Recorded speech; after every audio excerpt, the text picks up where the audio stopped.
तो जब भी आप, क्या बात कर रही थी मैं, हाँ, अलग अलग लेयर्स में। तो जब भी हम कभी भी बुक कवर डिज़ाइन करेंगे तो हम हर एक चीज़ को ड्रॉ करके अलग अलग लेयर्स में उसको पुटअप करेंगे। उसका रीज़न क्या है कि हम चीज़ों को हिला सकते हैं, हम चीज़ों को आगे पीछे कर सकते हैं। तो जब मैं कॉलेज से पास आउट हुई और फर्स्ट मेरा असाइनमेंट था बुक कवर डिज़ाइन करने का, तो एक नोन ही बंदा था जिसके लिए मैं काम कर रही थी। तो मैंने जब बुक कवर डिज़ाइन किया, मतलब मैंने जब मैंने ऑल एक ही फ्रेम में मैंने इलस्ट्रेशन कर दी, ठीक है, वाटर कलर या पोस्टर कलर जो भी यूज़ किया था मैंने, और मैंने उसको वो इलस्ट्रेशन भेज दी। ओके, अब उसने मुझे बोला कि मेघा मुझे डिजिटल करके दे दे। तो मैंने डिजिटल में भी वही किया, इलस्ट्रेशन का फ्रेम एक साथ ड्रॉ करके स्कैन किया और एक ही फ्रेम में उसको हर चीज़ को कलर किया और मैंने उसे भेज दिया। जब मैंने वो चीज़ भेजी उसको, तो उसने मुझे बोला कि अरे यार ये क्या किया तुमने, तुम मुझे ओपन फाइल भेजो। मैंने बोला यही तो है ओपन फाइल में भी। तो उसने बोला यार हाउ इज़ दिस पॉसिबल, तूने क्या यार कभी पहले बुक कवर डिज़ाइन नहीं किया? मैंने बोला नहीं। तो उसने बोला तो मैं सिखा रहा हूँ तुम्हें, ठीक है, क्योंकि तुम्हारा काम बहुत अच्छा है, तो बुक कवर तुम ही करो, लेकिन मैं तुम्हें सिखा रहा हूँ कि हर एक चीज़ को आपको अलग लेयर में प्लेस करना है, क्योंकि जो डिज़ाइनर है वो अपने अकॉर्डिंगली डिज़ाइन करेगा। मुझे सपोज़ कहीं पे चाहिए कि पेड़ के ऊपर लोगो आए, ठीक है, तो मैं उसे बैक लेयर पे रखूँगा, फिर मैं दूसरी चीज़ को फ्रंट लेयर पे रखूँगा, उसके आगे वाली लेयर पे दूसरी चीज़ को रखूँगा, ठीक है। तो मैं अपने अकॉर्डिंगली चीज़ों को प्लेस कर सकता हूँ। थोड़ा सा ऊपर करना चाहूँ मैं, ठीक है, और नीचे मुझे पट्टी लगानी है, तो मैं फिगर को प्लेस करके ऊपर भी रख सकता हूँ, ठीक है। तो इस चीज़ को आपको, अगर आप डिजिटली कभी भी बुक कवर भी डिज़ाइन करते हो किसी के लिए, तो ऑलवेज़ मेक श्योर कि ड्राइंग एक करने के बाद आप जब ट्रेस कर रहे हो उसको, तो ट्रेस करते वक्त हर चीज़ को अलग अलग लेयर पे प्लेस करो। एज इट इज़ ही आएगी वो, आपने ड्राइंग करी, आपने ट्रेसिंग करी, बट उसको सेम जगह पे ही, ठीक है, कंट्रोल शिफ्ट वी करके, मतलब कंट्रोल वी करोगे तो पेस्ट होता है, कंट्रोल शिफ्ट वी करने से सेम जगह पे प्लेस होता है। तो सेम जगह पे आप लेयर पे चीज़ों को प्लेस करो। समझ आ गया? ठीक है।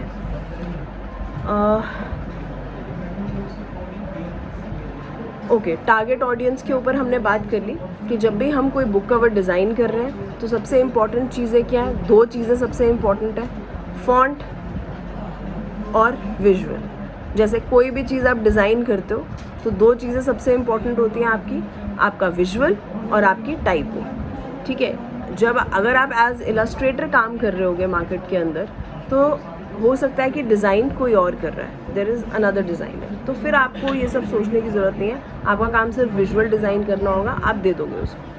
बट कई बार ऐसा होता है कि पूरा प्रोजेक्ट ही आपके हाथ में है और सब कुछ आप ही डिज़ाइन कर रहे हो, मतलब आप ही डिज़ाइनर हो और आप ही इलस्ट्रेटर भी हो। तो उस केस के अंदर आपको फॉन्ट का भी, जैसे आप अभी कॉलेज में करने वाले हो, ठीक है, तो आप टारगेट ऑडियंस के बारे में सोच के कि भाई ऑब्वियस सी बात है, अगर मैं कोई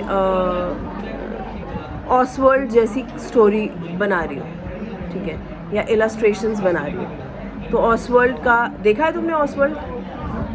तो ऑसवर्ल्ड के जो इलस्ट्रेशंस थे या जो उसका जो ड्राइंग्स थे, फ्रेम्स थे, तो वो बहुत ही सॉफ्ट स्टोरी है, वो actually 0 to 3 years 0 to 4 years वाली बच्चों वाली स्टोरी है, ठीक है। तो कलर्स किस तरीके के यूज़ होंगे और ऑसवर्ल्ड जो लिखा हुआ है, ठीक है, and it is for every medium. मतलब ऐसा नहीं, आप कभी हो सकता है आप किसी सीरियल का पोस्टर डिज़ाइन कर रहे हो, आप किसी कार्टून फिल्म का पोस्टर डिज़ाइन कर रहे हो, आप किसी कार्टून सीरीज़ का पोस्टर डिज़ाइन कर रहे हो, ठीक है। तो हर चीज़ के अंदर ये सेम चीज़ें ही हर बार आपको काम में आएंगी, ठीक है, कि मेरा टारगेट ऑडियंस कौन है, मुझे फ़ॉन्ट्स कैसे रखने हैं, मेरे फ़ॉन्ट्स कितने बोल्ड होंगे, कितने मतलब किस तरीके के फ़ॉन्ट्स मुझे यूज़ करने हैं, ठीक है।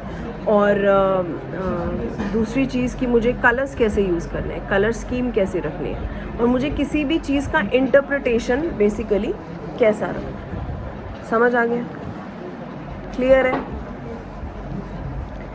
ठीक है। और स्पाइन को बहुत ध्यान में रखना है, क्योंकि स्पाइन क्या होता है, जब हम लाइब्रेरी जाते थे तो हम लाइब्रेरी में से जब बुक्स निकालते थे, ओके, तो कभी देखना एनिट ब्लिटन, नैन्सी ड्रू, ठीक है, अब हर एक का अपनी फेवरेट सीरीज़ होती है। मेरे को एनिट ब्लिटन पढ़ना बहुत अच्छा लगता था, तो आई यूज़ टू ऑलवेज सर्च कि यार मैं कुछ एनिट ब्लिटन ही ढूंढ, तो एक सेकंड में स्पाइन के ऊपर वो फॉन्ट आपको दिख जाता है, ENID, है ना। तो आप एक्चुअली देखते हो फटाफट स्पाइन से, क्योंकि आपके पास टाइम नहीं है, हाफ एन आवर का पीरियड है, जल्दी से ख़त्म हो जाएगा, तो आप फटाफट भागते हो और स्पाइन से ही सर्च करते हो। तो आपका ऑफ कोर्स फॉन्ट की कर्निंग मतलब बीच का स्पेस, कि भाई कितना ही मुझे कर्निंग स्पेस रखनी है, क्या हमारे फॉन्ट्स ओवरलैप तो नहीं कर रहे, ठीक है, क्या वो क्लियरली स्पाइन में विजिबल है। तो हर एक चीज़ की विजिबिलिटी सबसे इम्पोर्टेंट है। आप किस मीडियम के लिए काम कर रहे होते हैं, आप मैगज़ीन ऐड बना रहे हो, आप पोस्टर बना रहे हो, आप बुक कवर बना रहे हो, आप क्या चीज़ डिज़ाइन कर रहे हो और उसकी यूजेबिलिटी क्या है, ठीक है, उसका यूसेज क्या है। तो बुक का यूसेज ही यही है कि वो किसी बुक स्टोर पे रखी होगी या किसी लाइब्रेरी में रखी होगी, ठीक है। स्पाइन देख के आप उसको निकालोगे, फिर आप उसका बुक कवर देखते हो, ठीक है। आप बुक कवर देखने के बाद अगर आप इम्प्रेस हो जाते हो, ठीक है, तो आप थोड़ी सी उसकी जिस्ट पढ़ लेते हो बैक साइड में, ठीक है, और आपको पता लग जाता है कि इसमें क्या है। If you are interested then you buy it. समझ आ गया। अब आपको जाना है और जाके किसी बुक स्टोर को विज़िट करना है। अभी ऑफ कोर्स सोच लो कि भाई मैं क्या स्टोरी लेने वाला हूँ, क्या तुम सीधा स्टोरी का इस चीज़ से कोई रिलेशन नहीं है। You can have your own story. There are thousands of stories, short stories available on internet, ठीक है। इंटरनेट पे रीड करो, कोई भी एक शॉर्ट स्टोरी ले लो, ठीक है, उस शॉर्ट स्टोरी का तुम्हें एक बुक कवर बनाना, ठीक है। और बुक स्टोर पे जाने के लिए क्यों कह रही हूँ, क्योंकि बुक स्टोर पे जाओगे, थोड़ी सी बुक्स देखोगे, क्योंकि आपने उस तरीके से कभी नहीं देखा, तो आपको एक आइडिया हो जाएगा कि भाई मेरी जो कहानी है वो 5 to 6 ईयर्स के एज ग्रुप के लिए है या 5 to 12 ईयर्स के एज ग्रुप के लिए है, और इस एज ग्रुप की ज़्यादातर स्टोरी बुक्स का फॉर्मेट क्या है, वो कितनी बड़े साइज़ की होती हैं, कितने छोटे साइज़ में डिज़ाइन होती हैं। जैसे हम मैगज़ीन डिज़ाइन करते हैं तो हम हमेशा देखते हैं रीडर्स डाइजेस्ट इतनी सी मैगज़ीन है, ठीक है, उसमें क्या जनरली आता है, related to health, related to, ठीक है, आपकी everyday well being articles on कि मुझे वॉक करनी चाहिए, yoga, all this come in Reader's Digest, ठीक है। तो हर एक इंडिया टुडे में क्या किस टाइप का आर्टिकल आएगा, तो हर एक का एक अपना जॉनर है। उसी तरीके से बुक्स का भी अपना एक जॉनर है, ठीक है। तो अगर क्योंकि आज तुम छोटे बच्चों की पिक्चर बुक या स्टोरी बुक या चिल्ड्रन बुक आप कह सकते हो, तो आज आपको जो बुक कवर डिज़ाइन करना है वो बेसिकली चिल्ड्रन बुक कवर है, ठीक है, समझ आ गया। कुछ एग्जाम्पल्स मैं ग्रुप में डाल दूँगी जो मुझे अच्छे लगते हैं, ठीक है।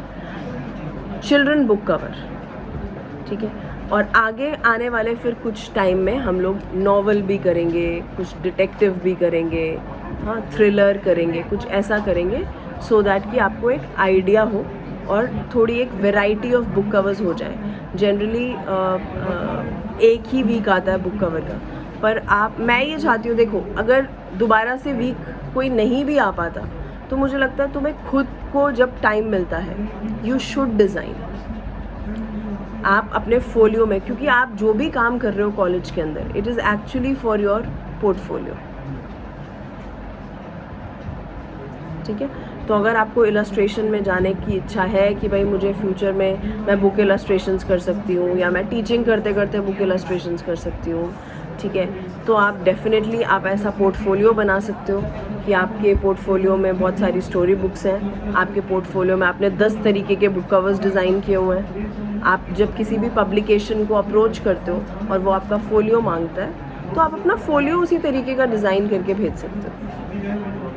ज़रूरी नहीं होता कि हमारे फोलियो में सिर्फ एड्स ही हैं, एडवर्टाइज, वो तो उन लोगों के लिए है जो एडवर्टाइजिंग में जाने के लिए इंटरेस्टेड है, but there are other fields also, ठीक है। तो अगर आप किसी इलस्ट्रेशन की, और आपके पास होना चाहिए अपने फोलियो में एक अलग से फोल्डर है ना, आपके पास होना चाहिए कि भाई मेरे पास अगर मुझे किसी पब्लिकेशन को अप्रोच करना है तो मेरे पास ऑलरेडी 10 तरीके के बुक कवर्स हैं, मैंने इतने सारी स्टोरीज़ बनाई हुई हैं, ओके, तो ईज़िली मैं उनको ये चीज़ दिखा सकती हूँ।